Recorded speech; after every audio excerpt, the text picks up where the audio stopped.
Hey, I'm Mo. What's up, guys? I'm coming to you with a fresh retwist. Look at it, look at it, look at it. Ooh, sleek. Ooh, I just retwisted my locks, and I thought this would be the perfect opportunity to really talk about my hair. You can, get in there. You can see the sleekness. If you look at the perimeter of my hair, it just holds shape a little bit worse than the rest of my hair, but it's okay. It's just the perimeter. We give her some room to breathe, She's growing, okay? So today, because people have asked, okay? This is not unsolicited. This is very solicited. Today, I'm going to be making a Loc Journey video plus a retwist tutorial. Listen, I'm not a loctician, but this is what I got. This is my resume on retwisting locks. So first, we're going to get into how I did this lovely retwist on my hair, and then I'm gonna talk a little bit about my Loc journey, how I got here to this point, to this glorious point.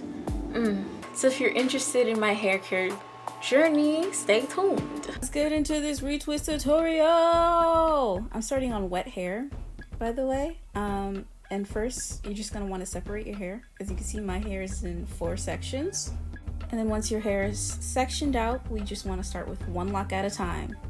Very time-consuming process. The only thing I use to retwist my hair is oil and water. So we just grab a twist and literally just roll it between your fingers. You want to roll it as tight as possible. Just keep rolling and rolling and rolling. It's really that simple, especially since I'm not going for a neat lock look. So all I have to do is re-roll my locks. And as you can see, it's pretty tight at the top. The bottom, it gets a little looser, but I zoomed in so you could see my technique. But you can see that I'm just rolling the hair between my fingers. My hair is coated in the Melanin hair care oil, and that also helps it hold the shape that you're putting it into. So I wouldn't recommend just retwisting with water. Water and oil though, very simple combination, and it works great. Now see that we want it as tight as possible. So when I get to the next lock, I try to hold on to the group of locks that I've done before that. So you can see I'm holding the 1 lock and retwisting the first lock that I did between my fingers just to keep them both as tight as possible. Sometimes I'll even go back and retwist the bottom just to get the bottom tighter, just so that the lock holds even better. Now once I've got a solid 2 locks, I put on my clip just to keep it weighted down so that it stays tight. And then we continue. Just keep twisting and adding locks to our clip, and every single lock you want to make sure you hold it as tight as possible every single time you add it to the clip. Twist as tight as possible, make sure that your roots are separated, and just add it to the clip.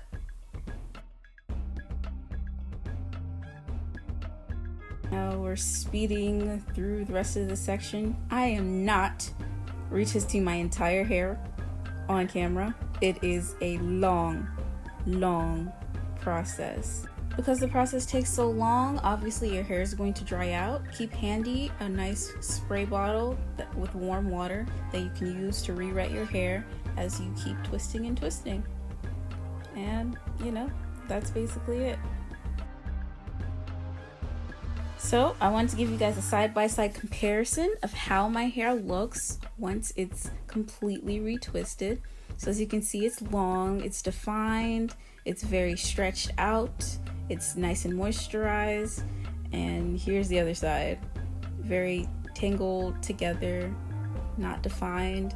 So yeah, so that's why I like to retwist every so often. Once my hair gets to that point, I retwist. Ooh. Yeah, that's how I retwist my locks. I'm not trying to be on natural hair care YouTube because they're all about selling products, and listen, The only product I'm gonna sell you is some Melanin hair care. That's it. That's all I use ever. Loc journeys are interesting because I think they're different for everybody. It may be a spiritual thing, it may not be. For me, it's kind of a spiritual thing, kind of not a spiritual thing. On the one hand, I noticed I just stopped doing my hair. Like, there's really a point in time, like throughout sophomore year of college, even a little bit of freshman year of college. Honestly, I've always been a low maintenance kind of hair person. I go to school in my afro, like my unstretched afro, and I was, one, it gave me a lot of gender euphoria, but that's not what we're talking about today. Two, it was just easy. Like, I was in high school, I really didn't care what people thought of me. I was going through too much gender stuff, school stuff. Like, I didn't care if the little high school boys are checking me out. No, I really didn't. The people I ended up dating, we dated regardless of my hair, so it wasn't something I ever really cared about. I went natural in my sophomore year of high school. That's when I started transitioning. Because before high school, I had a texturizer in my hair. Yeah, I shouldn't have. I think what I was trying to achieve with that texturizer was 3C hair when I am a type 4 natural. Absolutely, these locks would not be possible if I was not type 4. I ended up transitioning my hair because it just wasn't healthy. Yeah, it just wasn't healthy. It was thinning. I was just like, nah, I don't want this. This is not what I had in mind for my hair when I got the texturizer. Honestly, I think I was too young to know what I wanted, or I didn't even have a lot of guidance to know what I wanted to do with my hair. Like, when I was talking to my mom about, like, no, I want to go natural. I want to wear my hair out. I want to, you know, I want to figure out how to do my hair and just be natural, you know? I think it's really common when you tell your parents you want to go natural and you have type 4 hair. They just kind of go, okay, the only kind of natural I know is bubbles and clips. All throughout elementary school, yes, if you know, you know. Bubbles and clips in the blue grease, and protective styling.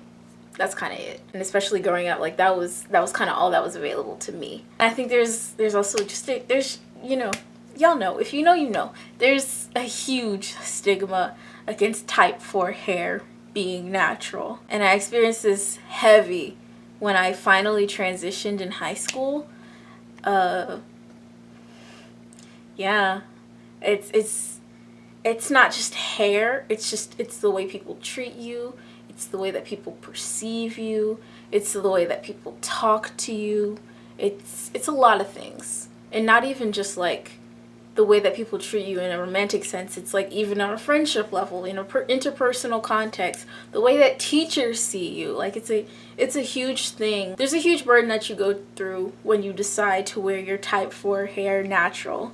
And it's just something that if you don't have type 4 hair, it sounds ridiculous. It's like, oh, it's just hair. What do you mean? But it's not just hair. It's never just hair.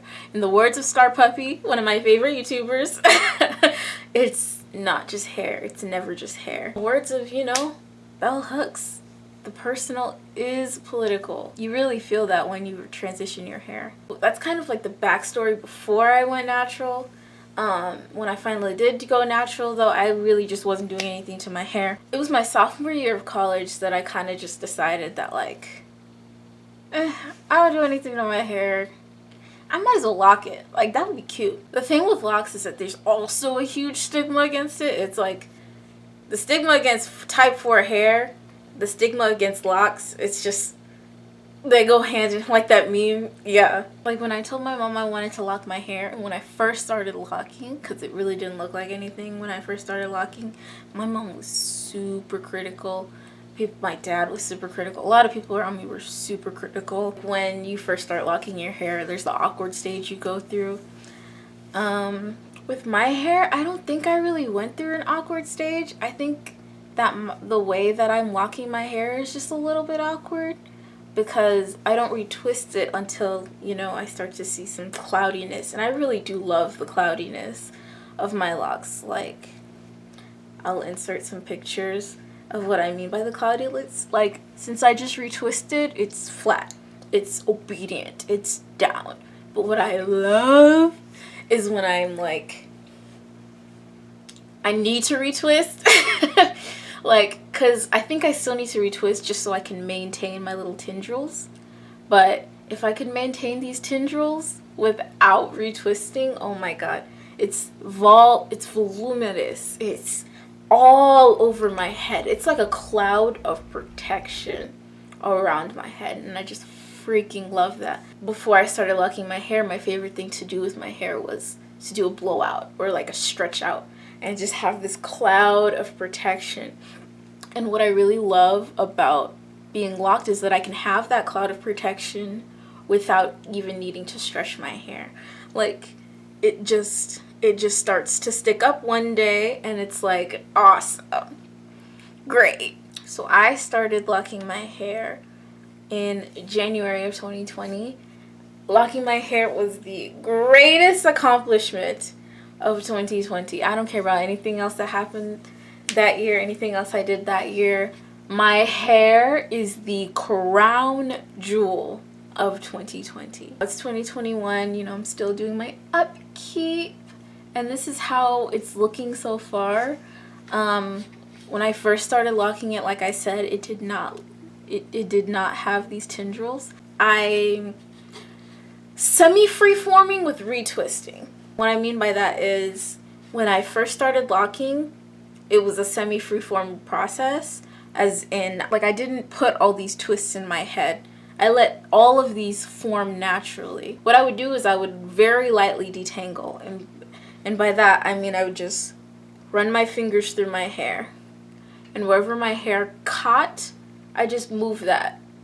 I have a TikTok where I kind of explain it a little better, so I'm just gonna insert that here. So what I do is I part my hair, like, whenever I like wash my hair, I part it in the middle, do a side part, and then I generally do a part here and a part here, part here, part here, and then that's split down the middle of my head. I do this to preserve the parts that I don't want to tangle, and so I detangle those sections, but then within the section I actually just feel through, and if I feel one of these, I just let it stay tangled.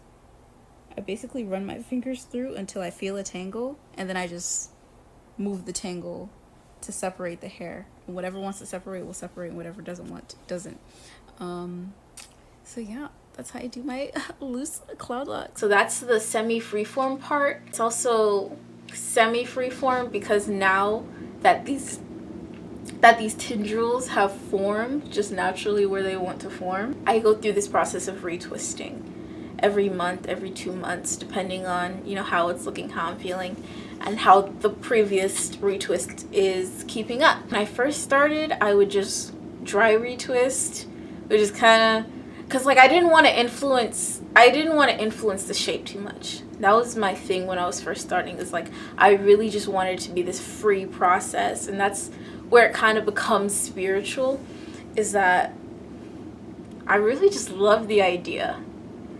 It's just a great idea of, this is literally just how my hair wanted to form, and here it is. Anytime some tendrils want to start combining, I just fucking love that. That's why there are really tiny ones. It's because like I felt that not forming, and I was like, okay, this is a really tiny one, versus I have some really big ones, and it's like, yeah, that's how this knot formed, so that is the tendril that's on my head, and I don't really care. My hair is doing what it wants to do, and I love that. I like the way my hair looks the most when it's doing whatever it wants to do. That's kind of my locked journey. I will insert a montage of just the way that my hair has been developing.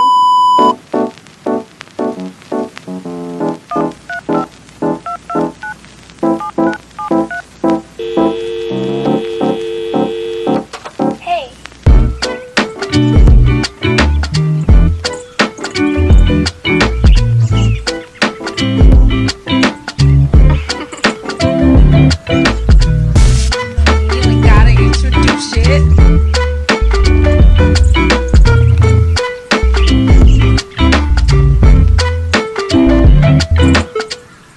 Hey, so I just wanted to give you guys an update on how my hair looks a little bit after I retwist it. So, you know, this is my hair.